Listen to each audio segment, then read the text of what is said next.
കഴിഞ്ഞു. രണ്ട് ലൈസും നമ്മൾ ഫുള്ളായി ഇട്ട് കഴിഞ്ഞു. ഇനി നമുക്കിത് അരച്ചെടുക്കാം, ഇങ്ങനെ പൊടി പൊടിയാക്കി എടുക്കാം ഗൈസ്. സബോള എടുത്തിട്ടുണ്ട്. ഇനി നമുക്ക് സബോള തൊലിക്കാം ഗൈസ്. നല്ല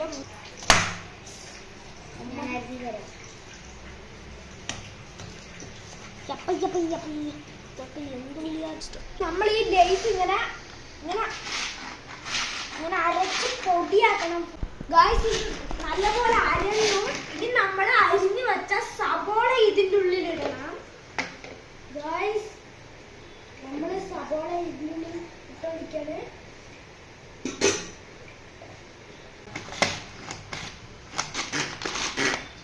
ഗൈസ്. ഇങ്ങനെ പൊടിച്ചെടുക്കണം.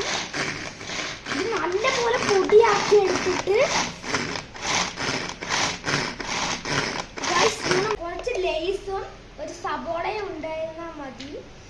ഇത് സിമ്പിളായി ഉണ്ടാക്കിയെടുക്കുക. നല്ല ടേസ്റ്റിയാണ് ഗൈസ്.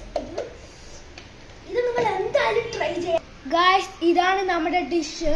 ഇനി നമുക്കിത് ടേസ്റ്റ് ചെയ്ത് നോക്കാം.